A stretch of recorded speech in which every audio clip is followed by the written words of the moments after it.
up, everybody? It is Hump Day here on Orange Bloods Live. It's House Divided. I'm Jeff Ketchum. That is Chad Hastings. We're both wearing shades of blue and green today. I don't know what it means, but whatever. Hit that comment, the little like button, hit that comment, subscribe, notifications, all of those things. And by all means, jump into the Specs chat, comment away. We'll take your super chats. Oh, and this show brought to you by Texas Card House, the number one poker house in America, but certainly in the state of Texas and certainly in the city of Austin with the brand new TCH Social Club on 183 and Anderson Mill. The lunch, the dinner, the food. You don't necessarily even need to go play poker. It's so nice in there. It's good for a first date.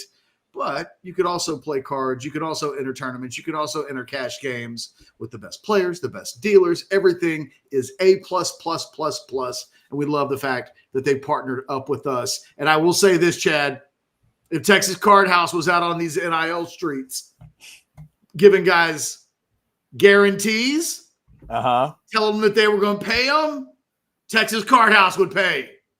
Yes, they would. That check would clear. They are not like these bitches at UNLV that are out here promising players certain amounts of payments and then not coming through. Oh, my good, Mr. Hastings, what kind of hornet's nest did we wake up to this morning from UNLV football?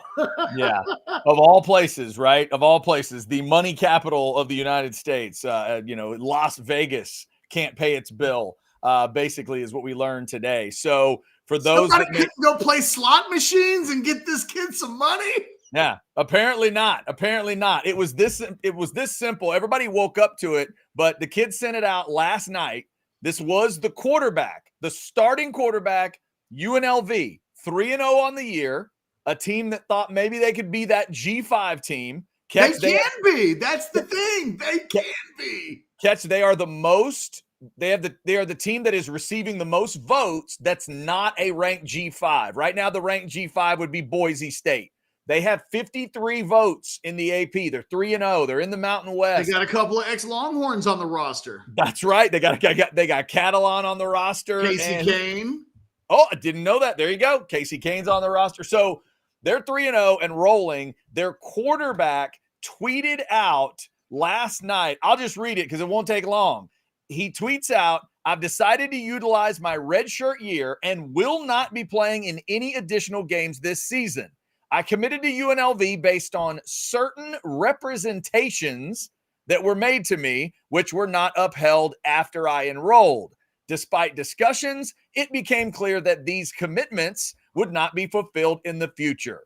I wish my teammates the best of luck this season and hope for the continued success of the program." And that was accompanying a picture of him in UNLV gear, like running onto the field or whatever. So this hits college football last night / this morning, and it's what everybody's talking about today here in the middle of what was supposed to be a normal college football week. Look, Money B, you're right on the money. My source, the one that I talked to on NIL, says this is multiple sources, actually, Money B. This has been a discussion I've been having with several people over the course of the last few months, all year long. This was going to happen. It was only a matter of when and not if. And now that it's happened, I wonder if this is the match that lights the fire. Because it's got to look, he's not alone. I'm guessing that there are hundreds, maybe even thousands of players. Think about how big a roster is, right? I mean, there's more than 1,000 players playing SEC football, maybe even closer to 2,000. What is 16 times 85? Just out of curiosity, I'll find out real quick. Chad, you want to take a guess? 16 times 85? It is 1,360. So maybe not quite 2,000. Maybe it's hundreds. There's a lot of dudes, though, that have been promised payments, a certain amount of money, and these kids are getting to school. They're lining up. They're playing. They're not getting paid. It was only a matter of time before somebody said, "I'm not getting paid, and it's the reason why I'm here. I came here to get paid." Yeah. That kid's probably like, has anybody ever said I need to get a diploma from a school in Sin City? Never. Even the guys that go to UNLV sheepishly shrug their shoulders and go, Well, am I correct? Did you hear the school that he was at before UNLV? Holy Cross. Yeah. So it's not just did he ever dream he would be in Vegas or whatever? He's at a smaller school like that, a school like Holy Cross, which definitely doesn't feel like a school you go to for NIL. It's not. He left. Yeah, my interpretation of that, maybe not true, but obviously he's letting everybody know that this is what was, what was this set could out. Happen to anybody, Chad, and it might still happen to anybody. These kids are getting promises, and then when they make commitments, a lot of times they can't sign contracts yet. We know that's true in the state of Texas, that if they were to sign contracts, they would lose their amateur status. They'd be ineligible in the eyes of the UIL. So there are all of these little rules where promises are made. Is it in paper? Do you have a contract? Well, no, we'll do that at a later date. And then sometimes these are handshake agreements. Hey, don't worry, it's going to be there. We've got to do this. We've got to do that. Trust us, it's going to happen. UNLV, in the midst of one of the best seasons it's had, you got to go back to Randall Cunningham? Like, when have we ever talked about UNLV football? Never that I'm aware of.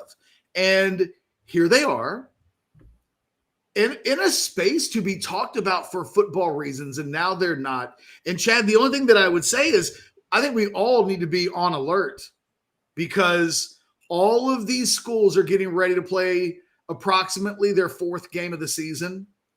This is where, if guys want to preserve their redshirt status, this is when you do it.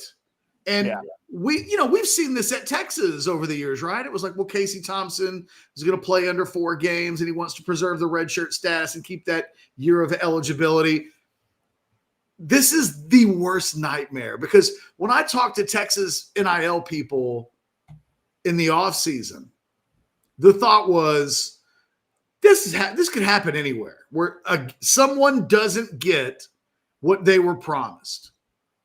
And their fear was, if this ever happened to a Texas guy, can you imagine how that would play? Can you imagine the jokes? Can you imagine the memes? Can you imagine all the social media discussion of, look at big, bad, rich Texas, can't even pay, the backup punter or whatever it is that's going on, what particular player, what has to happen to get to this point? UNLV couldn't pay its quarterback. So what money do they have? None? They have none. Well, this is an interesting chat that Tyler sent in. It made me think of something else. It says, I think now a source from UNLV has said, quote, since he had a good few games, the family got representation and demands more money. I sure hope he has some proof on his side, or this could look bad on him. I think that is total bullshit. Well, that what is UNLV. So here's what's happening, because I've seen UNLV isn't really able to comment on this. So what's happening? You're getting assistant coaches who are telling people that this was happened, but this kid and his representatives have already reached out and said, nope, this is actually the dollars and the amount and how it was supposed to come out and what we were told.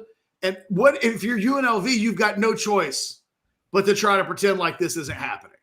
Right. And look, we live in a country right now where you can just say anything out loud and people will believe it, because it'll be like, well, I heard someone say it.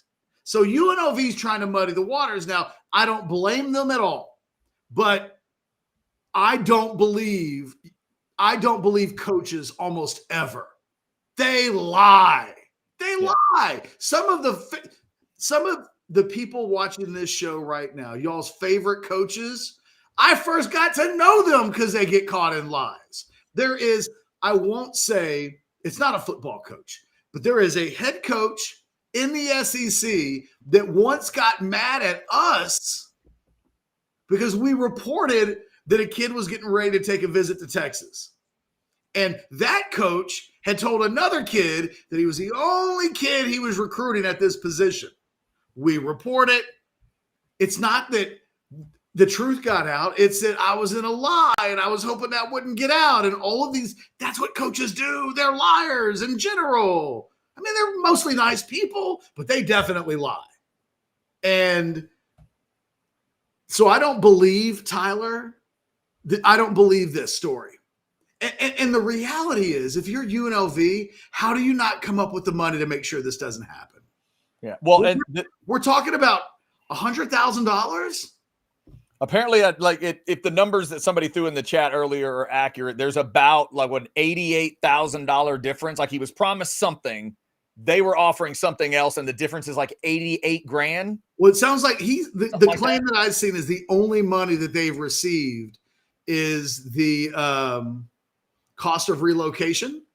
So they gave him $3,000 to move in NIL. I got you. Okay. But he's not even getting cost of living expenses right now, which is definitely something that is in a lot of NIL deals. You know, there are countless players on the well, I shouldn't say countless. I do know of players on the Texas football team who have, you know, cost of living covered in NIL, which means they basically get a certain amount of money for living, rent, whatever it is that you want to spend the money on to live in a certain place. Think about Bear Alexander living in a penthouse, right?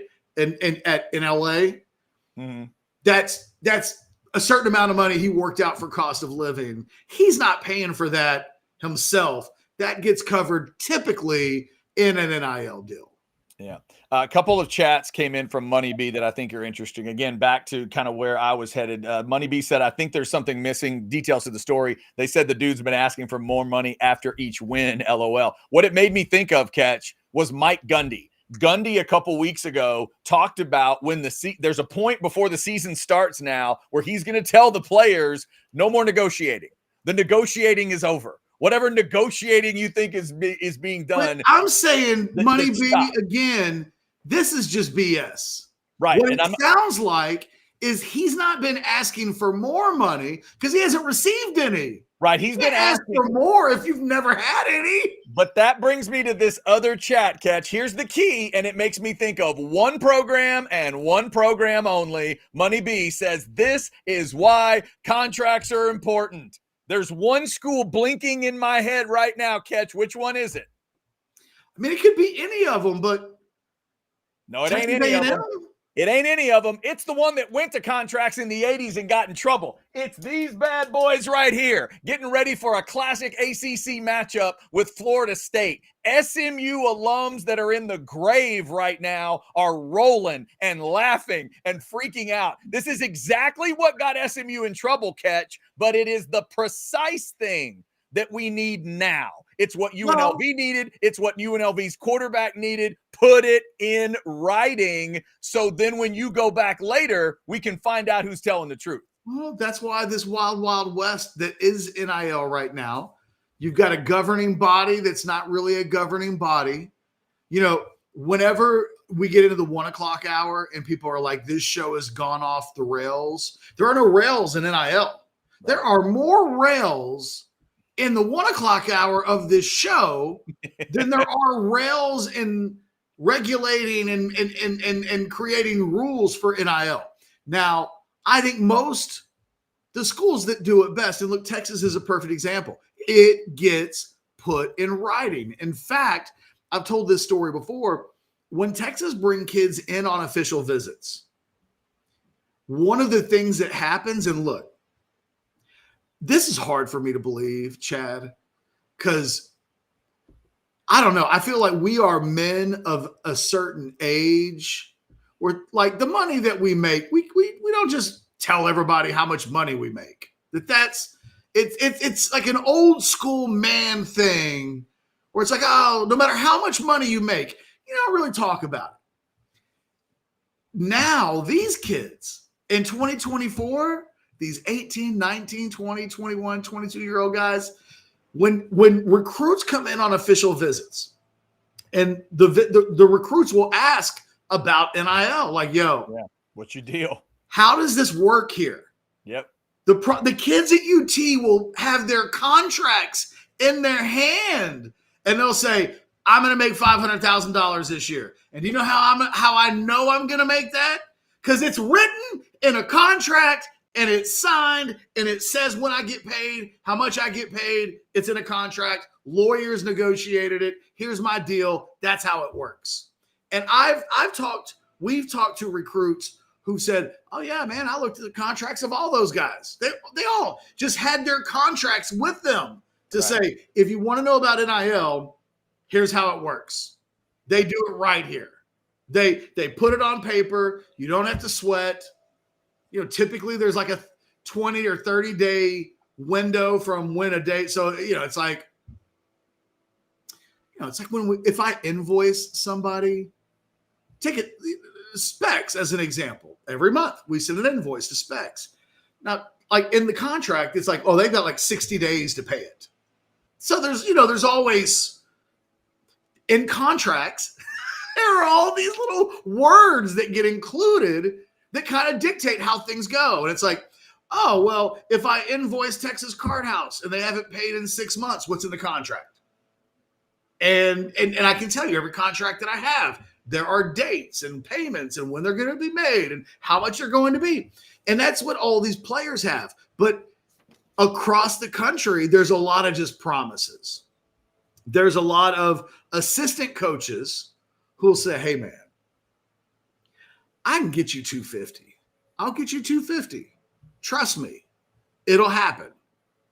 And then just like any hustler, there's lies to protect the lies. There's a guy on Orange Bloods right now. It's kind of a situation between subscribers. Guy bought a car or was putting a down payment on a car, decided, I don't want this car. The guy had $1,000. He kept the down payment. There's been this back and forth of like trying to get the $1,000. And it's like, well, I'm going to give it to my brother and he's going to do this and he's going to pay it that way. And then, I'm just going to come by your office and deliver the money. And then, I'm going to try to do this. And as soon as it's just one thing after another. And it's always like kicking the can down the road. There's always an excuse. And that's what this UNLV situation, that's what really rings true to me. It is from the side of the kid and his representatives. Every time they ask, you said I was going to get paid. And then they're like, okay, well, wait. Once the games start, we'll pay you game checks. Okay. Then you play a game. And then a week goes by. It's like, I still haven't gotten paid. When are these checks going to come in? 3 weeks in, they just keep telling you, don't worry. It's going to happen. We just got to talk to somebody and they got to do this and don't worry, we're good for it. And if this kid, you get to week 4, week 5, now there's a decision to be made. Am I ever going to get paid? And if not, what do I do? Now, I think the majority of kids across college football will just get taken for the cleaners. Now, will they ever say anything? That's what we don't know yet about any of this. Yeah. Will kids go public with promises that have been broken? And I think the majority of guys don't want to get caught up in that. Or maybe they do, but they don't know what the backlash is going to be. They don't want to get anybody in trouble. They got teammates, all these things. I wonder with this guy doing this, is this the match that lights the fire? Over the course of the next couple of weeks, will we see more players do this? Because what that guy did was essentially say, I got 1 year to make some money playing football. I'm not going to play in the NFL. I got 1 season of eligibility, and I do have some value. I have been told by schools that I'm worth a certain thing. And oh, by the way, I just quarterbacked a team, UNLV of all teams, to borderline top 25. They're undefeated. Like I'm legit pretty good. And he's like, I got 1 year to get paid on that value that I have, and then it's gone forever. And what he's decided is, nah, man, I'm going into the portal. I'm preserving my year of eligibility. I'm going to play somewhere next year. I'm going to get paid. Now, the real interesting thing about this situation, Chad, is there is another level of this, and it's, has any tampering occurred behind the scenes? Because if this guy has an agent or a representative, at that point, it would be real easy. Name a school that needs a quarterback. Florida State needs everything. Yes. So this guy's got an agent, and he calls up Florida State because he knows Florida State does NIL. And he's like, man, my guy has not gotten paid yet from UNLV. And would Florida State tell his agent, well, hey, man, we need a quarterback. So tell him we need somebody just like him next year, and we're good for it. And we'll put it in paper. And you know what? They've been talking about 100,000. We'll give him 300,000. And if you're that kid and you're hearing that behind the scenes and you've got somebody whispering, dude, just get in the portal. Don't play 5 games. Keep that year of eligibility, and you're going to get paid in, well, 3, 4, 5 months. So again, when I saw this story, my first thought was, okay, here we go. How many more guys in programs across the country do this? And it's a death blow for UNLV, which is one of the reasons why you're seeing unnamed sources say, oh, no, he was trying to ask for more money. Again, let me just lay it out like this. If I've never paid Chad one time, Chad comes to work for Orange Bloods Live. We've been doing shows for 3 months. Chad hasn't gotten paid yet. Before Chad asks for a raise, he's just going to ask to get the money that he's due. Like that's how this is where you've got to just like use your brain a little bit when you hear the shell game taking place. And the shells are moving, and you're trying to keep an eye on the ball and where it was, and the shell's moving, and someone's talking to you. You need to be able to intellectually just ask a few questions. They're saying he's asking for money, more money after every game, but he's saying he hasn't been paid at all.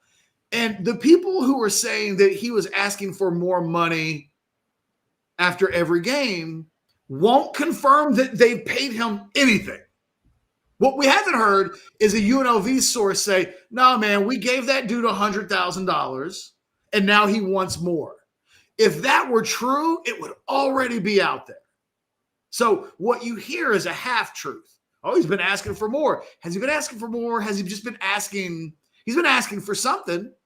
And the thing is, if you're UNLV, they might not even know who told this kid how much money he was due. Because if it was an assistant coach that told him that, did he tell the head coach? Is there plausible deniability there where the UNLV head coach is like, I don't know where any of this is coming from. I never told that young man that he was going to get $100,000.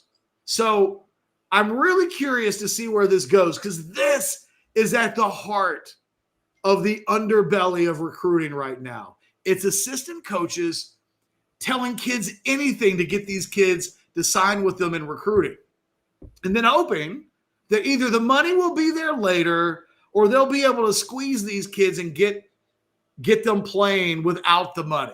My bad. I'm riveted by this. This is because it's the first of whatever's next to come. If y'all want to throw a super chat at us, it'll go right to the top of the list. Chris, we see your super chat, and we will get to it in just 1 second. Before that, let me tell you about Sinus and Snoring Specialist, the place that gets me sleeping good every single night. In fact, I was at my periodontist yesterday, and they asked about the sleep device that I wear. I do wear something every single night. It was kind of the last step in my process of going to Sinus and Snoring Specialist. They liked the numbers they saw at the very end, but they thought, you know what? It could be a little bit better. And there's a dental device that can be made. Now, Sinus and Snoring didn't actually make it. I went to a dentist. They made it for me, and I wear it every single night. So I do that. I can't imagine sleeping without it, just like I can't imagine not having gone to sinus and snoring specialists. So maybe that's the kind of path you'll get on. Maybe it's CPAP for you. Maybe Inspire is more of what's going to work for you, but there are a lot of options, surgical and non-surgical, that Dr. Slaughter and his crew there have at sinus and snoring specialists that others don't have. So don't let it continue to stay bad and maybe get even worse. Go get it taken care of with sinus and snoring specialists. Feel clear, rested, and healthy. We're rolling through a Wednesday show, and this NIL story is taking over college football with the UNLV quarterback. Along the lines, catch, Chris sends us a $10 super chat, says, sorry if you covered this, but what are the SEC or Power 4 schools that you're hearing about that are struggling to keep up with the Joneses in the NIL? OU or A&M post Jimbo buyout? Multiple people have sent different chats in already about A&M has been mentioned, I think, because of that 22 class. And there weren't as specific an allegation, I guess, as this, but there was a little bit of off-season commenting on social media like, oh, y'all assume I got what they promised or something like that. But I don't think it was this specific. So when you think of bigger programs than UNLV, does anybody pop out to you right now that you're hearing kind of has this type of rep? Not specifically. Well, Florida State, that one of the things I had heard with all of the decommitments that they've had over the course of the last few weeks is that there was some smoke and mirrors on their NIL front, and that the thing that's going to happen between now and December is that guys that don't get paid will tell other guys that they didn't get paid. Even at the schools they attend, these kids will be honest and say, yeah, man, I hadn't been paid in 2 months. I don't know where my money is. And the moment that gets said, your reputation is in the gutter because kids talk. And it's like, well, Florida State doesn't pay. Now, is that exactly what's happened? It occurs at exactly the moment that they're struggling on the field. But way before they lost 3 games in a row, I had been hearing that the likes of Javion Hilson, the likes of Myron Charles, that those guys would be crystal clear about whether or not Florida State does everything that they say they're going to do. And Texas, which right now, I'm telling you, when I talk to my Texas sources, the thing they're most proud about, it's not any one recruit. It's not how much money total they spend. I've never talked to any of my sources, and they're like, yeah, this Ohio State 20 million thing, we're spending that. They're close to that or right there on it. That's not what that I see them kind of bow up and peacock about. What they're most proud of, they pay their players. That there's not a player who they have to worry about, because I'm going to tell you what Texas lives in fear of. This story. Any player on the roster going to a reporter saying, I haven't got my money. Think about this UNLV story, replace UNLV with Texas, and think about how Texas gets made fun of, how they get raked over the coals, the impact that it has on future recruiting, where it's like you're trying to talk to a guy like Javion Hilson, but what he hears, man, you guys can't even pay this dude. Right. If there's a kid that's considering transferring to UNLV and they're telling him anything at all about NIL, that kid's going to go, you guys couldn't even pay your starting quarterback. I'm supposed to believe that you can get me 50? Yeah. Now that particular program is going to have this reputation, but like you said earlier, it's not much else, right? It's Randall Cunningham and there's a little bit of history, but to speak to a Texas, or there'd be 2 lists, Catch. It's the blue blood list, and we all kind of know who's on that. And then it's that next level. Anybody that's in that group, that's where, if you're a fan of those schools, you're terrified that you don't want that to happen to your school if your school has a much better college football rep than UNLV, that is where you really don't want it to happen. Because you're right. Let me tell you. So yesterday, before all this happened, one of the things that and I think I'll definitely try to do it for the War Room tomorrow on orangebloods.com. Cheap plug. I've been reaching out to schools and reporters that cover the school, guys that I really respect in the industry, that I know have like their finger on the pulse of what's happening. For instance, if I was going to call Texas A&M, I'd call Billy Lucci. Billy, how does NIL work at A&M? I did that with Nebraska yesterday. I reached out to somebody that you and I have had on the show before, not this show, but just in all of our years of doing shows. And I said, hey, what's the NIL situation at Nebraska? I'm just curious. The reason why I reached out to Nebraska, because we reported Kansas State last week. So I was like, if Kansas State's roughly the same number of monthly concurring donations as Texas right now, what's Nebraska look like?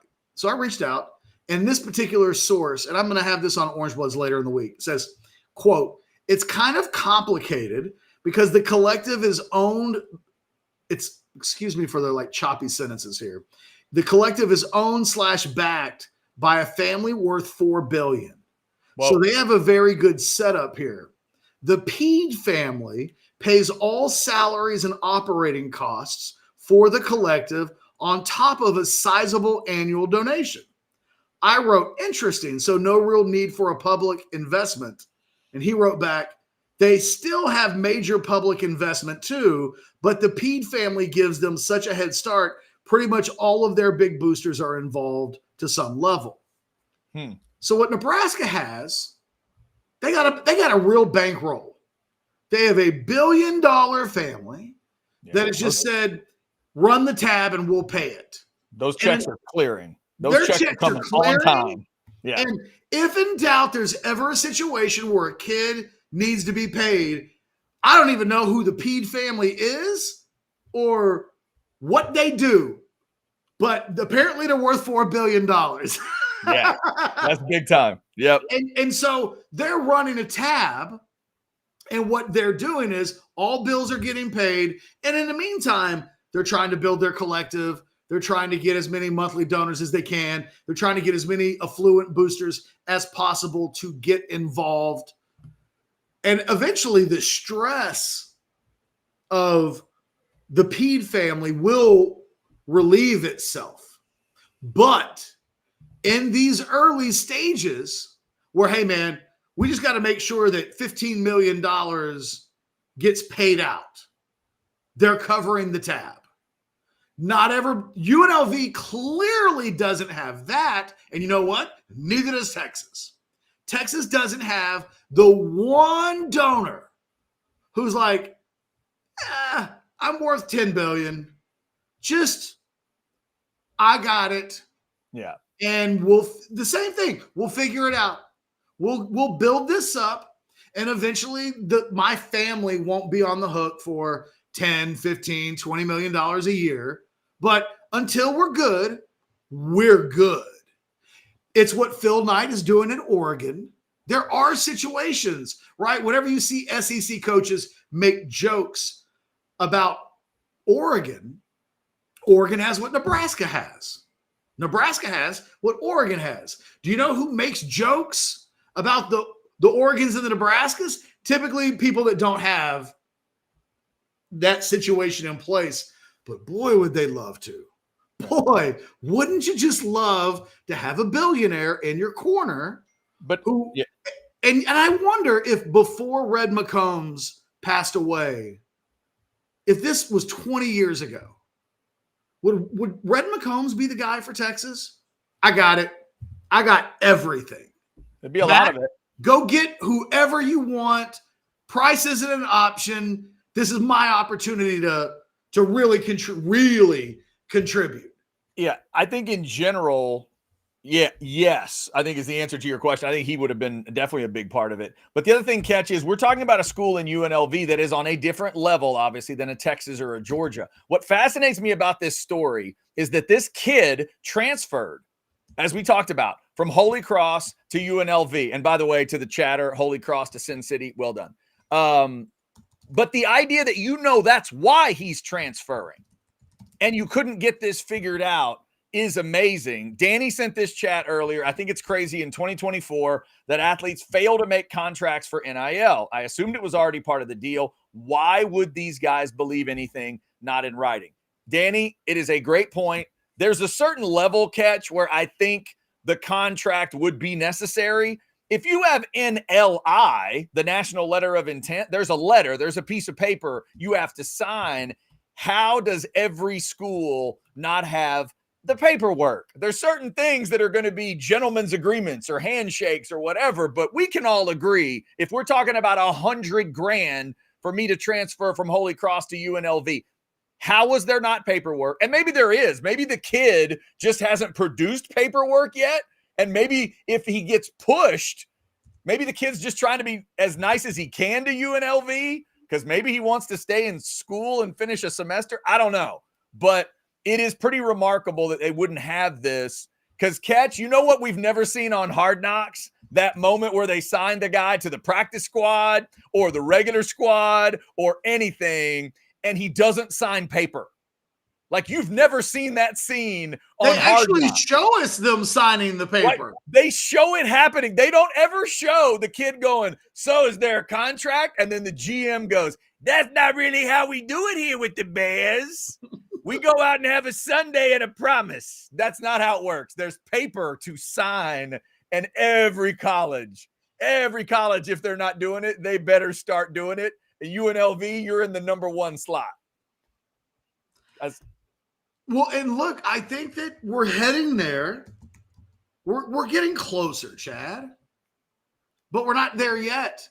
And I think, again, look, I think Texas would say, look, maybe we're not going to pay you 1.5. This goes back. Look, we could go back to Braylon Addison. When he was transferring from Pitt, he's the reigning Biletnikoff Award winner. Jordan Addison, sorry. Okay. That's too many recruits in my head. There was a Braylon Addison once upon a time. Sorry about that. Fair enough. And he was a receiver too. So it even really complicates it. But when he transferred, he was hearing all of these numbers from USC about NIL. Right. And he visits Texas, and Texas is like, you're not going to get that money from USC. But what you'll get from us, you will get. It'll be in a contract. These are the dates that you'll get paid. You'll get every single dime that we tell you that you're going to get paid. And when that kid made his decision, his agent told him, you need to go to Texas. Texas is telling you it's in a contract. And no, the number's not as large as what you're hearing elsewhere, but it's guaranteed. A guaranteed number. Yeah. You're gonna get it. And Addison was like, no, I'm gonna go to USC. We were hearing at the time from Colin Cowherd, $2 million for Addison. That never materialized. Right. It was all smoke and mirrors. It was all like, well, it kind of depends on how many jerseys and T-shirts you sell. And, if we sell this many, it was all one big hustle.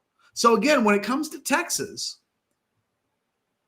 is like one of these buttoned up, real conservative people whose word is like in contract. When they tell you something, they mean it.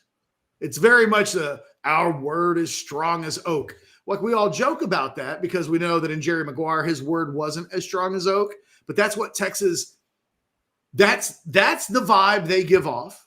Now, look, it's not easily done. Texas has paid. This is the discussion that you and I have all the time.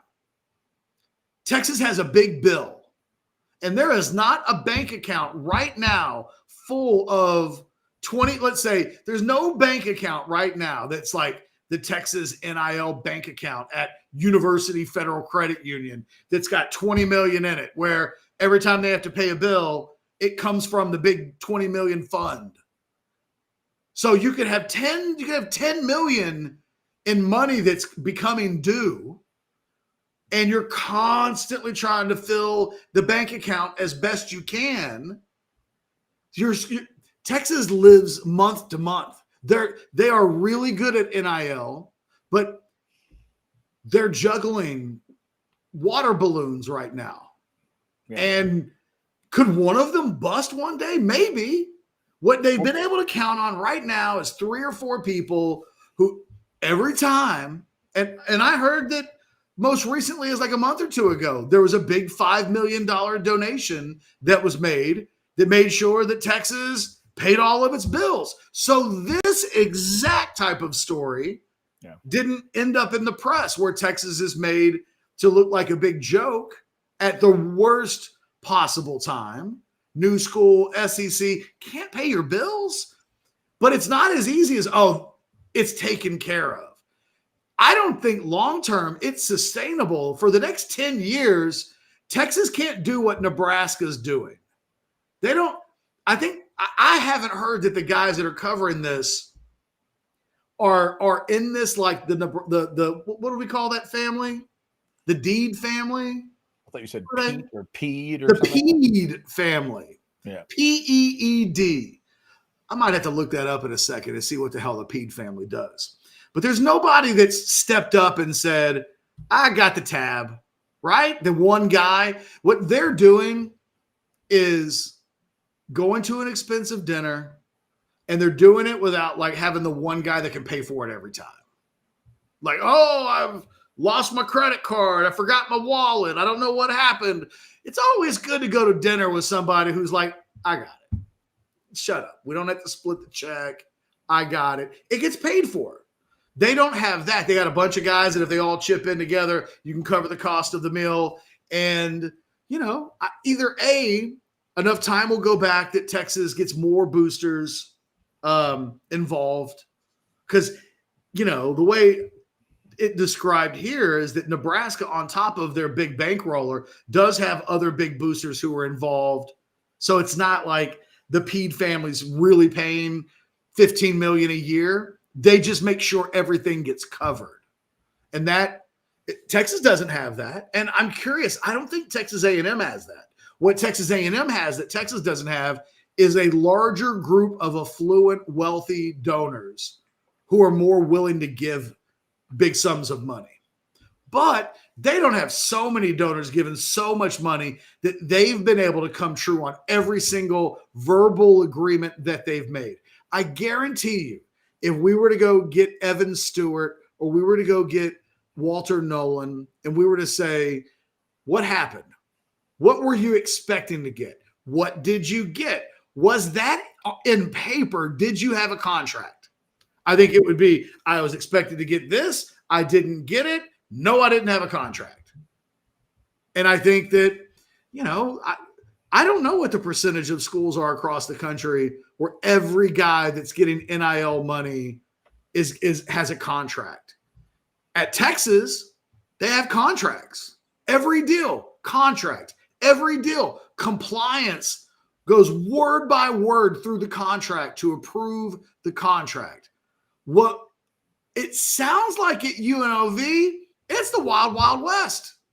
What happened? An assistant coach told him he was going to make X amount of dollars, okay? And then he was told by other people that the money would arrive on this date, and then on this date, and then on this date. Well, where's the contract that says in the contract he was supposed to be paid on August 31st or on August 15th or, you know, the first day of camp? He's there. He's enrolled. Every school's kind of got like their own thing, like Texas enroll in classes, and then you become a guy that can sign a contract kind of thing.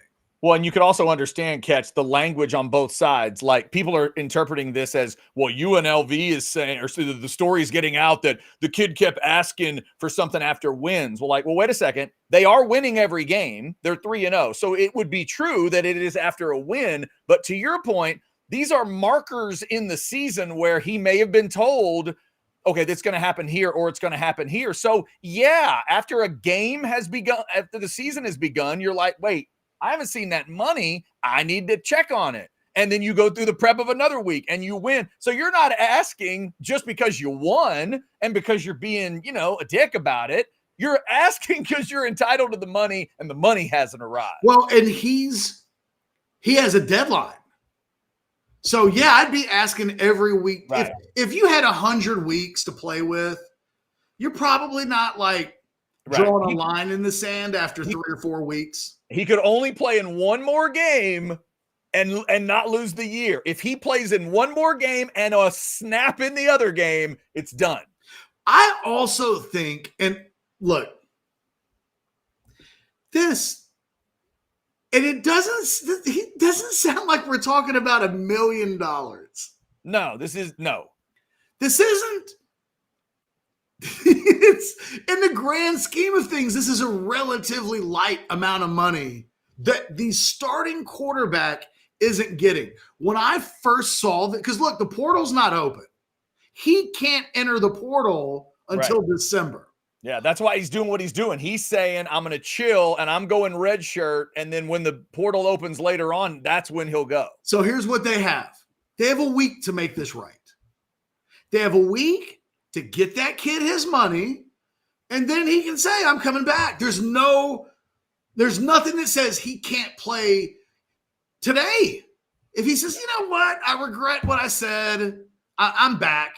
Now, the coaches can either say, no, you're not back, you're off the team, or they could say, it's all good. We understand. Come back, play. You're right. When I first saw this story, I thought he has put a gun to UNLV's head. Either give me my money or the season's off the rails. Right. I'm going public with this thing to let him know. Maybe this is his last. You're right. Maybe this was his last ditch effort way of saying, all right, I'm giving you one more shot at this so you can make it right. And then I will go out publicly and say, hey, that was my bad. It was miscommunication. I'm getting everything I was promised. Go Rebels. Like maybe he's giving them one more chance. And he even put a thank you UNLV. Right. Like, he put a picture of himself in the full gear, like running onto the field.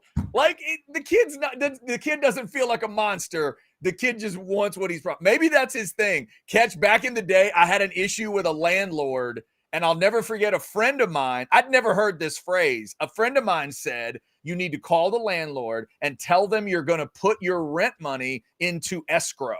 And I'm like, what? And they're like, just do it. Just do it. And I did it, and a day and a half, and the next day the issue got dealt with.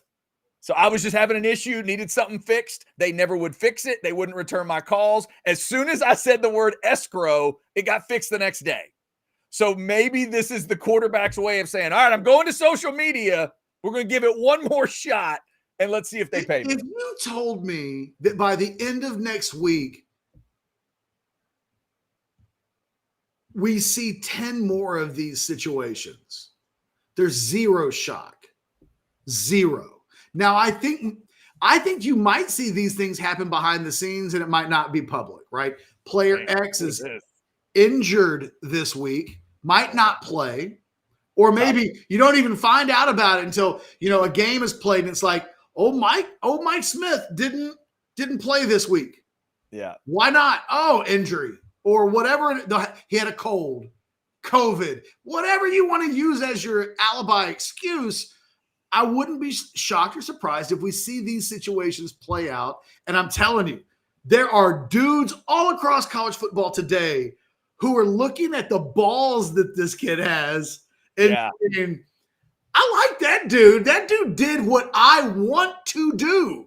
Yeah, and finished off with, I wish my teammates all the best. I mean, it does take guts to do what he did. By the way, Chad, every kid in that locker room, I think in that UNLV locker room, will be on his side. Yeah. That is the one thing I've noticed about NIL is that when it first happened, what people were vocally worried about, what happens when the backup running back looks at the starting running back and is like, I'm rushing for more yards than him, but he's making more money than I am, and suddenly it's a problem in the locker room. there was always this concern that there'd become animosity between what I have noticed in NIL across the country is the players do not begrudge the players for anything that they can get. Yeah. Like and if they don't get it, the players are like, hey, man, they made a promise. You got to do what you got to do. They understand way more than the public does. Why? Because if the starting quarterback can't get paid the NIL money that he was allegedly promised, how do any of them get paid? Yeah. And it's just like, yeah, we've seen it with NFL guys over the years too. There was a day way back when NFL guys used to rip each other in the media for holding out. They don't do that. Nope. They do not do that. They are all about get your money. We're with you. And they're union guys too. Like that's the other elephant in the room is that when this happens in a pro sports league, these guys are all in a union together. So to say something about someone else's contract situation is to speak about a union member's negotiations, and like you just don't do it. Yeah, that's fair. A couple super chats that came in we need to get to. Jose with a $4.99. Conspiracy theory time. Maybe Sadir is upset because he had a clause in his deal for certain snap counts to get his bonus pay. Is that a thing, Catch? No. That would be considered pay for play. And I'll give you an example, an NIL example. When we did our deal in 2021 with DeMarvion Overshown, and by the way, you can go back and look at all of those videos on the channel. They're kind of interesting to go back and watch him and watch Xavier Worthy, even a young Jake Majors. What did this whole thing look like 3 years ago? But when we did our deal with DeMarvion Overshown, he had an agent representing him. His agent's trying to get the best deal possible for DeMarvion. And one of the things that DeMarvion's agent wanted to be able to do was that if DeMarvion won the Butkus, nation's best linebacker, that there would be a bonus clause in there where essentially there'd be a bonus that would get paid, and he would do a reaction to winning the Butkus show on Orange Bloods. And I knew when we sent that in, I was like, NIL, the compliance office will never let that go. They're not. And sure enough, they read the contract, they looked at it, and they were like, nope, pay for play. You can't even have in the one of the things we initially tried to put into the contracts, and I think the collectives have found a way to get around this by saying that what we originally would put into contracts that if a player transfers from a school, so if we signed a deal with Jake Majors, and after the season, Jake Majors enters the portal and leaves Texas, that the contract would be null and void, that we wouldn't owe him the rest of the money that's owed, that it would just dissolve the partnership. And they were like, nope, can't do that. That's pay for play. You're essentially saying his pay is contingent upon playing. Now, again, they wisened up, and I think they've done some stuff where it's like you have to make in-person appearances on certain dates. And if a guy transfers 2,000 miles away, he's not going to be able to make the day. Like there are ways to get around it now. But back then we were among the first people, Xavier Worthy's first NIL deal, if I'm not mistaken, was with Orange Bloods. One of DeMarvion's first NIL deals was with Orange Bloods. Same thing with Jake Majors. Like we did this in the summer of 2021 when it had just happened. And so we were learning as we go. There was no contract to follow and say, this is what an approved contract in NIL looks like. Submit this to the university. Every deal that we did was represented by a different lawyer who had different requests and different things that they wanted in the contracts. And, there wasn't like any standard procedures where I feel like now, if we were to do the next NIL deal with an athlete, there's a protocol that we would know, that we would have lived, that these agents and representatives would have lived, and it would be a much easier process as the person that negotiated all of these NIL deals. I was the only person on Orange Bloods. I had no lawyer. It was just me negotiating with lawyers of players, or representatives or the players themselves. I mean, everything was a little bit different, but it wasn't easy. And that was 3 years ago. I don't know how much easier it is in 2024. I think Texas has probably got the contract thing down. It's probably not wild, wild west, because I think agents now would know, okay, well, we can't put, a bazillion-dollar bonus clause in there if he wins the Heisman, because they know that'll get struck down. But when I was involved, people hadn't been told no yet.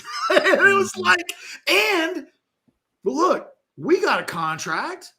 Like, who's to say that what we do, the school just doesn't tell anybody? Who's to say that Ole Miss, and I'm not suggesting anything, but Ole Miss is generally thought of as kind of dirty behind the scenes.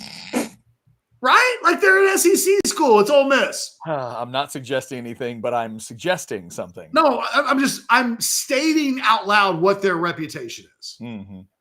As A&M too. Like, there are schools that have reputations that they might have paid a player or two before it was legal to pay players. And so if you've got a program that's already lived in the gray area, can we just call it that? Apparently you can call it whatever you want, Catch. Go right ahead. We'll call it the gray area. If you're a program that's lived in the gray area, what's to stop you from going out of your way? If one of your players is, I'm happy, I'm going to get an NIL deal, we're trying to sneak a clause into a contract where if we do this thing, I'm owed this money, it's in a contract. But does anybody have to know about it? Does the NCAA have to know that we want to do this? Texas has always been about, we're doing things above the board. That's not going to be in the contract. That would make you ineligible or whatever, right? But I think there are some schools that are like, well, look, don't put that in the contract. But look, if the kid wins the Heisman, just give him the cash. We won't tell anybody. And who's there to like really govern whether or not some Colorado booster has an agreement with Shedeur Sanders, and if he wins the Heisman, he gets $250,000. There's no supervision on any of this. So it's a matter of, hey, I got mine. Don't worry. I'm not going to tell anybody. I mean, it's wild out there, Chad. This is, and again, what I'm so interested about what happened with the UNLV player today is this feels like a marker moment in the history of college football. He's the first guy who in the middle of a season is like, I'm out and I'm putting the program on blast for not paying me. He's the first guy. He is the Kurt Flood of college athletes who are like, I'm not going to stand for this anymore. I'm not only going to leave, but I'm going to tell everybody what happened. I've got my popcorn ready. I'm curious who will follow next. All right, Catch, 12:58. Let's pick up the pace a little bit. 499 from Dirkley. Do you think Texas would go for a transfer veteran quarterback to back up Arch Manning for next year? No. They'll have Trey Owens. They'll have, no, they're good. I suppose something could change if KJ Lacey bailed and then if they were in a situation where somebody got hurt, maybe they would go. But right now, their numbers are perfectly fine. Dirkley, thank you for that super chat. We got buy or sell coming up in just a second. Before we do that, let's get you thinking about drinking. We'll start with Deep Eddy vodka, the clearer variety, if you will, and wonderfully flavored. Lots of good cocktails out there. Get your schedule ready Thursday through Sunday. There are your hours in the upper left. And remember, happy hour Thursday through Sunday, 5 to 7. Free chips and queso in September, Thursday through Sunday, 5 to 7. Get on out there. Tell them we sent you here at Orange Bloods Live and check out that Deep Eddy vodka tasting room. Now, if your kind of alcohol is a little darker, Specs does have a whiskey sale going on right now till October 5th. Specs for our whiskey sale and enjoy the lowest prices on Texas' largest selection of whiskey. But hurry, these deals won't last long. Specs, cheers to savings. And for the record, you can get your Deep Eddy vodka at Specs as well if you need to get all stocked up. All right, Cat, you ready to buy or sell on this this Wednesday? I am. I got all my questions ready to go. All right, you want to go first or second? I'll go first. All righty. Buy or sell number one. Jaden Blue gets his second straight 100-yard game this season or this weekend. Yeah, that's a buy. That is a buy. What was that number I found on Mississippi State? Didn't feel good for the Bulldogs. 123 in rush defense, if that matters. Yeah, I think Mr. Blue will have a good day. Okay. Buy or sell number two. You still feel like Quinn Ewers starts this weekend? Sell. I think they're going to give him the rest and let Arch go. Okay. Buy or sell number three. The looming Major League Baseball playoffs will get roughly the same attention from you as the WNBA playoffs. That feels like it's going to be a buy from what I'm understanding. And I have not looked at the AL standings in a long time as a Rangers fan, but I don't think they're a part of it.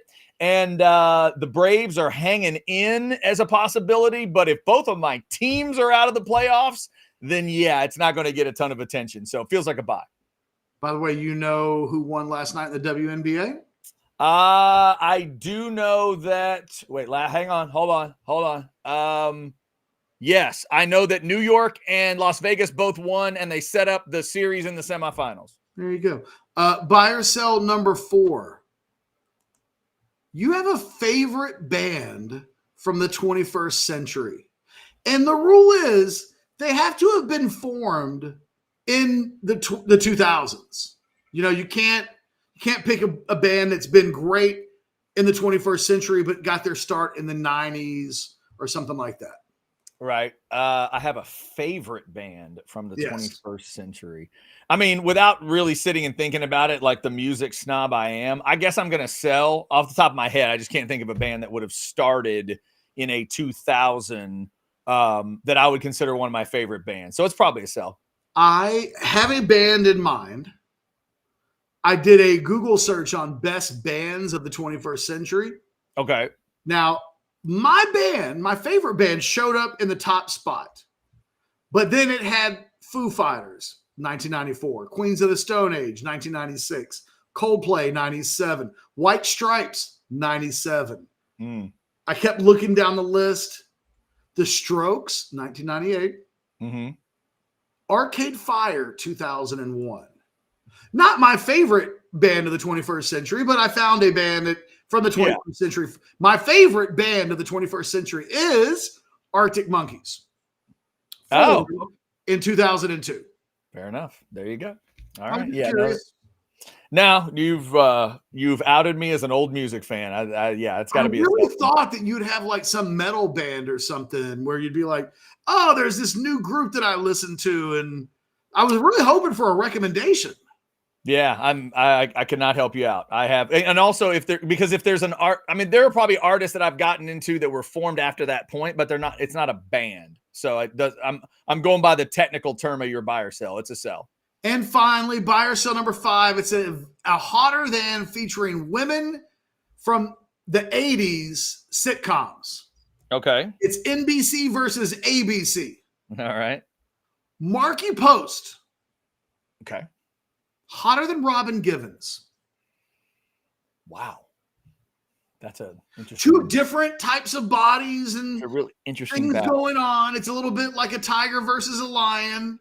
Marky Post hotter than Robin Givens. I'm going to sell and go Robin Givens. If you give me the option for a date in their prime, I think I'd go Marky Post. But hotter than, I'm going to go with Givens.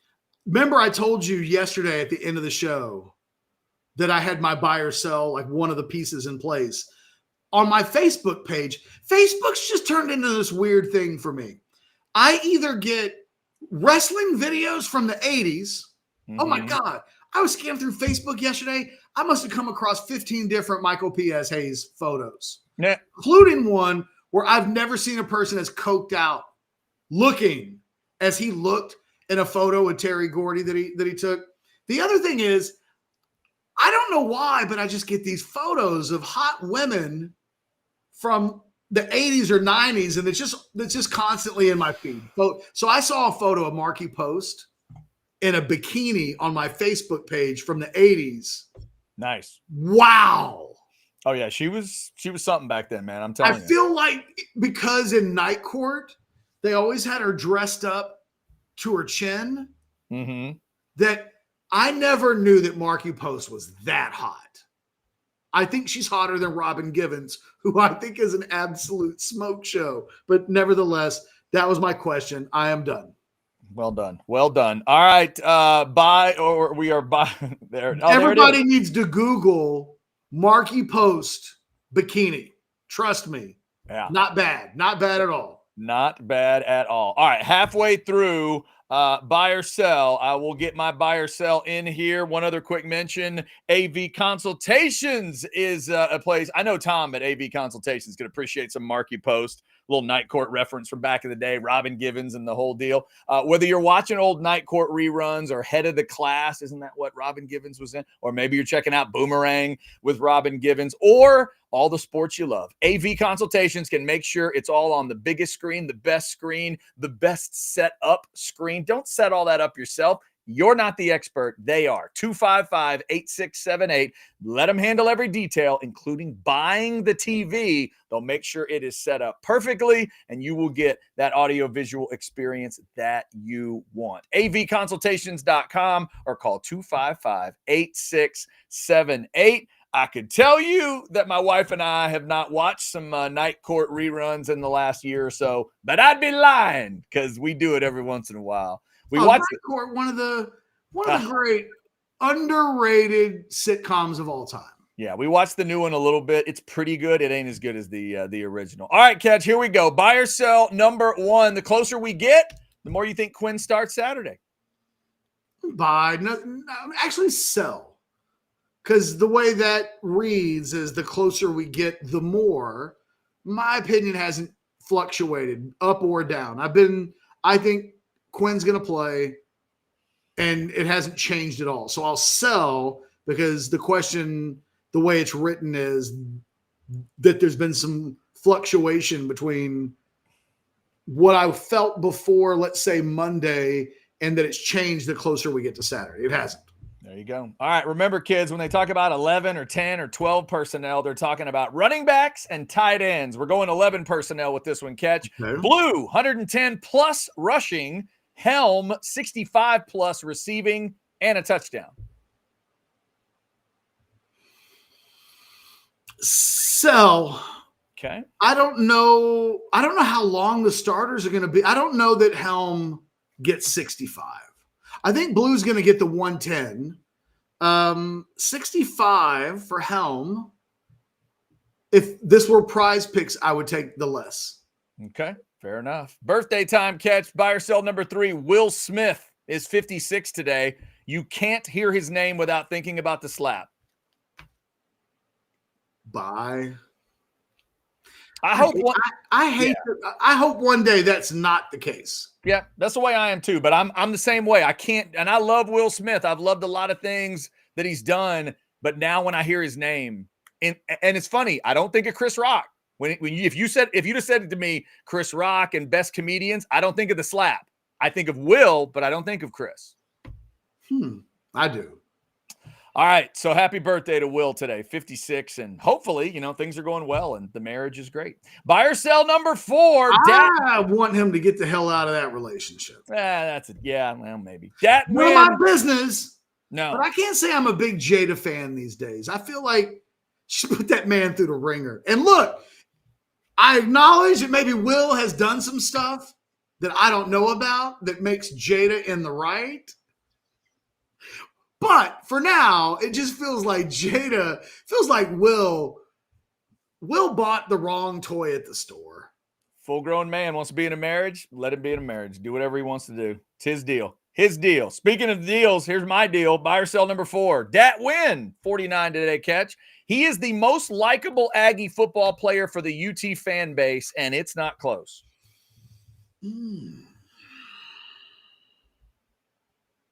Anybody you'd put above him on the likable Aggie list in terms of football? I'm going to go buy. It helps that he was legitimately a great, great player. It also helps that he played for the Cowboys. So Yeah. for a lot of Longhorn fans, he eventually went to their favorite team and it softens. Yeah. But he's just always been very likable, easily respectable. And I can't think of anybody else since. I think maybe there's somebody before that, maybe Kubiak or somebody like that is somebody that Texas. For me, it's got to be Dad, and I'm trying. I feel like Longhorn fans really respected and feared Leland McElroy. So I think if we were doing a top 10 list, McElroy would be on the list, but he's not that win. He wouldn't, it's not quite at that level. But McElroy might be number 2. When I was in college, Texas fans talked about Leland McElroy like he was Barry Sanders. It was like, oh, God, can they just leave him at home? Is there any way we can play the Aggies without Leland McElroy? And I don't think there's ever been a player since that I've ever heard Texas fans from an A&M standpoint talk about like that. All right, Catch, we'll finish off with the big games of the week. There are 4 ranked matchups this week. You'll take the home teams to win. K-State over Oak State, Notre Dame over Louisville, Bama over Georgia, and Penn State over Illinois. So, I'm not one of those road teams is going to win. Of the ones that you listed, I don't have a lot of confidence that Notre Dame will absolutely beat Louisville. And I'm 50-50 on what happens between Bama and Georgia. I can see that game going in either direction. If you told me that one team beat the other by 10 plus or more, then I think Georgia wins that game. Gotcha. All right, we're wrapping today before things get too crazy. Anything? There was a super chat question that came in. This one. Buy or sell. These girls look like they worked out for these movies. Sandra Bullock, Gravity, better than Linda Hamilton, T2. Sell. If we're just talking about the workout, I would say Linda Hamilton probably. To be fair, I've never seen Gravity, but I'm going to assume Linda Hamilton was in better shape. Linda Hamilton. If I say rocked up woman in a movie. That's the first thing I would have thought of. Yeah. Absolutely. So it's not like I'm just Linda Hamilton. That's peak. That may be the apex for women who worked out for the movies that they were in. Yeah, no, that's true. JR, thank you for that super chat. By the way, Can I give you one more though? Sure. Grace Jones, Conan the Barbarian. Yeah, she was in good shape. That's a good call. What about like Angelina Jolie for Tomb Raider? Oh, and amazing, incredibly sexy. She was in badass shape. But she wasn't rocked out like Linda Hamilton, and she'd get her ass kicked by Grace Jones. So yes, that is true. Like Grace Jones and Conan is like trying to get some fighting in. Yeah. Real quick. And not because she thinks her life is in danger. She wants to kill people. Did Chad watch Last of the Mohicans last night, or are we going to let this one go? Tete, remember, it's not Last of the Mohicans. I'm going to watch Gangs of New York before next Tuesday. I gave myself a full week to get that done. And Last of the Mohicans may be in there somewhere. Chad, I don't even know what this says. But yesterday I was taking a shower and just kind of generally getting cleaned up before I was going out to do something with the kids. And I think I spent 30 minutes going back and forth between whether or not you should watch Last of the Mohicans or Gangs of New York. Really? What I settled on you still have time. I haven't started either one. So I looked up Gangs of New York last night. It looks like there's multiple ways I can watch it without having to pay. So I was excited about that. Gangs of New York is still the answer. It's for me. I've seen it. I'm in triple figures. Like I love, but I'm a bigger Gangs of New York fan than most people. All right. As I was honest, like there are people who watch the movie and just Cameron Diaz, they think is out of place in that role. I've never really had that problem. I like everybody that's in the movie. It's got a great cast. Daniel Day-Lewis as Bill the Butcher sets up There Will Be Blood, where he's Daniel Plainview. So it feels like Bill the Butcher walked so that he could run and There Will Be Blood. And with all due respect, look, it's a quality film.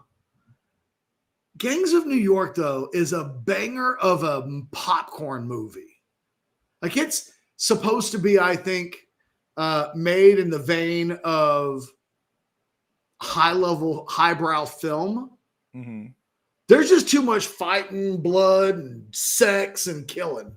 So it can't be a highbrow film because it's just off the charts crazy. So it's still Gangs of New York, but look, it should say something that I absolutely agree that at some point, Last of the Mohicans should be a movie you watch. And you'll watch that movie and go, wait a minute. Those are the same two guys? It's crazy. All right. I will definitely check them both out at some point. And just to leave everybody with a weird one, Binks throws in Lyle Lovett versus Flea. I am so glad now I brought that up yesterday. What is the answer to that question? You know what? Those two. Well, let's all just take that one with us. No, hold on. Lyle Lovett and Flea with us. If I were a woman, would I rather have sex with Lyle Lovett or Flea? Yeah, I don't know if that's the question. I believe the discussion here yesterday was two men that you consider it's a hotter than with who you consider ugly men. Right? I would always want to have sex with a hotter person. All right, fair enough. I'm trying to reverse engineer this. Okay. I think this one's pretty clear on who I would consider in their prime, who I would consider like a more attractive human. I think it's pretty easy. It's Lyle Lovett. No, it's Flea.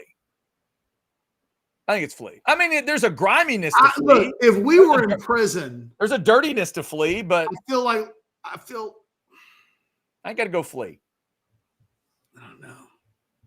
Well, there you go. See, that's why we have these discussions, because you and I generally are on two sides of the discussion, and there's some people out there that may be rooting for the Aggie in this one. So who knows? Lyle, they're putting up a fight. If those two guys were characters in Brokeback Mountain, although we could do that too. Love it. Did get Pretty Woman. True. It feels like Flea would be one of the birds. Mm-hmm. Isn't that what they called the pack of women? I forget what the name was. And it feels like Lyle Lovett might be Andy. I don't know, man. Flea just kind of gives me I like Flea. Yeah, I like this, Randy. Kind of creeps me out. There's a reason he's named Flea. All right, Catch. You ready to wrap here? I don't know, man. Flea wears socks with his privates. Yeah. I don't think he's tiny, even though he's tiny. I don't know. I typically, if a dude's willing to go out on the stage with his private parts in a sock,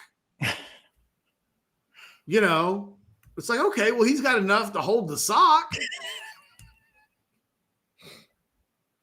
It's like, why is that guy's sock falling off? Well, his name is Flea.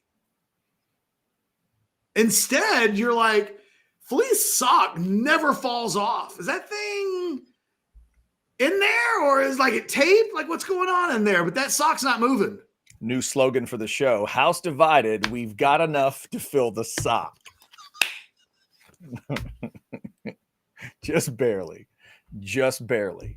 I ask again, Catch, are you ready to wrap up? Yeah, no, I'm good. I've said everything I need to say. Okay. Thank you for liking, subscribing, and getting your notifications.